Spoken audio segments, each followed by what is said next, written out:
Ji welcome with another video. आज की video में हम डिस्कस करेंगे कि अगर आपने सेल्स टैक्स विदहेल्ड किया है being a with holding agent, लेकिन आप सेल्स टैक्स में रजिस्टर्ड नहीं है, तो आप किस तरह रिटर्न फाइल करेंगे और इसको पेमेंट आप कर रहे होंगे तो एफबीआर को किस तरह आप डिक्लेयर करेंगे कि आपने कितना सेल्स टैक्स विदहेल्ड किया और उसको आपने पे कर दिया और फिर सीपीआर उसके साथ आप अटैच करेंगे। क्योंकि मैं अपनी पिछली वीडियो में आपको बता चुका हूँ कि सेल्स टैक्स में विद होल्डिंग एजेंट होने के लिए जरूरी नहीं है कि आप सेल्स टैक्स में रजिस्टर्ड भी हों। आप अगर इनकम टैक्स में रजिस्टर्ड हैं, आपको एनटीएन अलॉट हुआ एफबीआर की तरफ से और आप रिटर्न फाइल कर रहे हैं, तो आप उस केस में सेल्स टैक्स के भी विद होल्डिंग एजेंट बन जाते हैं और आपने पेमेंट करते हुए सेल्स टैक्स का भी जो जितना भी आपकी एप्लीकेबल है, आप पर रिस्पॉन्सिबिलिटी आती है विद होल्ड करने की, वो आपने विद होल्ड करना है और फिर आगे जमा करवाना है। तो आगे जमा करवाने के बाद जब उसको डिक्लेयर करने की बात आती है, तो वो चीज़ अब आज हम डिस्कस करने जा रहे हैं।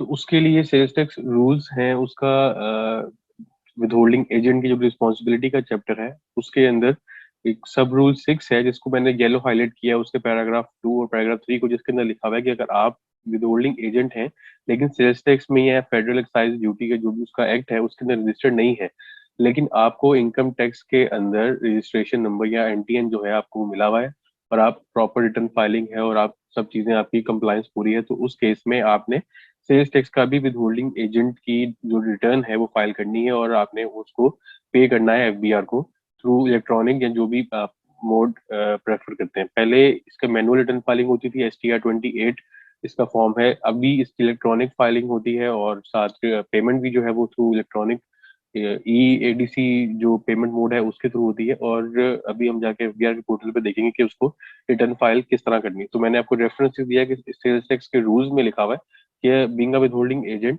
आपने सेल्स टैक्स विदहोल्ड करना है और उसकी रिटर्न फाइल करनी है।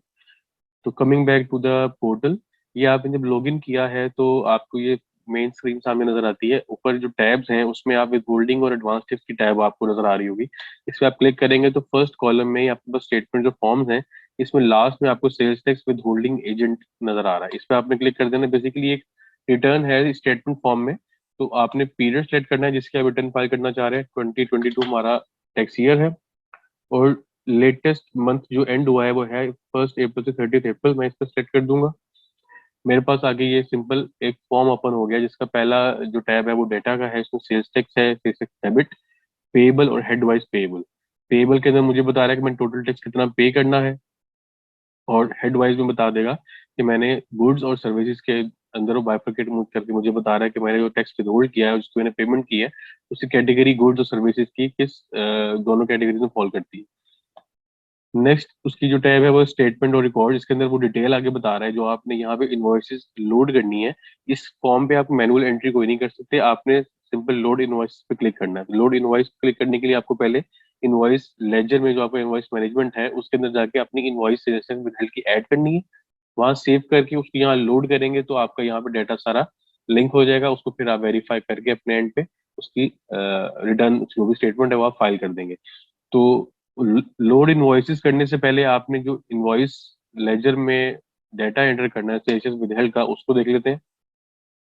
रिटर्न का जो स्टेटमेंट का जो फॉर्म है वो मैंने क्लोज कर दिया। उसके बाद मैं जाऊंगा इनवॉइस मैनेजमेंट पे, सेल्स लेजर।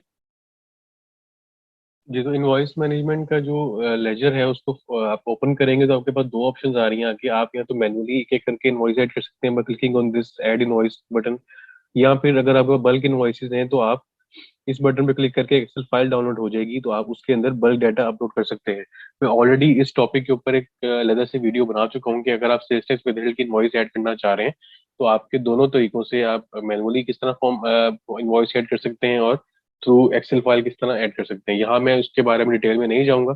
आप मैं उस वीडियो का लिंक जो है इस अपनी वीडियो के डिस्क्रिप्शन में अपलोड कर दूंगा, आप उसको जाके एक दफा देख लीजिएगा ताकि आपको बेहतर आइडिया हो जाए कि मैं किस तरह इसको ऐड करेंगे इनवॉइस को।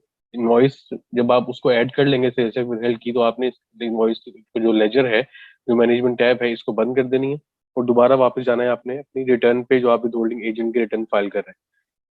इसको एडिट करेंगे तो जब आप वहां पे अपनी इनवॉइस को ऐड कर लेंगे, आपने जाना है स्टेटमेंट रिकॉर्ड्स पे और लोड इनवॉइसेस पे आपने क्लिक कर देना है। जब आप लोड इनवॉइस पे क्लिक करेंगे, अभी मेरे पास यहाँ डाटा तो कुछ शो नहीं हुआ क्योंकि मैंने अभी आपको कोई नई इनवॉइस ऐड करके नहीं दिखाई। जब आप मेरे वो वीडियो को तरीका देखते हुए नई इनवॉइस ऐड करेंगे तो आपने लोड इनवॉइसेस पे क्लिक करेंगे तो आपके पास इस फॉर्मेट में आपकी सेल्स विद की इनवॉइस ऐड हो जाएगी। उसके बाद आपने क्या करना है, आपने जाना है पेमेंट पे। पेमेंट के लिए आपने पेमेंट चलान जो सीपीआर जिसको आप बोलते हैं, जो आप पेमेंट के बाद आपको ईमेल एड्रेस पे रिसीव होता है और आपके पास यहाँ पे भी शो हो रहा होगा, प्लस के आइकन पे प्रेस करेंगे और यहाँ पे आपके पास सीपीआर नीचे यहाँ पे शो हो रहे होंगे जो आपने पे किया होगा। जो रेलिवेंट सीपीआर होगा उसको आप सेलेक्ट करके इस मंथ की पेमेंट के अगेंस्ट उसको टैग कर दीजिएगा। ये करने के बाद आपने जाना है डेटा पे और देख लेना है कि टोटल जो आपने पेमेंट की है वो आपका यहाँ पे पेएबल अमाउंट जो आ रही है वो उससे मैच कर रही है। वो वेरीफाई करने के बाद आपने अपना 4 डिजिट जो पिन है उसको एंटर करके वेरीफाई करना है और सबमिट पे क्लिक कर देना, तो आपकी विद होल्डिंग एजेंट के तौर पे एक सेल्स टैक्स की जो रिटर्न है, जो स्टेटमेंट है, वो आप फाइल कर देंगे। So that's all for the video. Thank you for watching.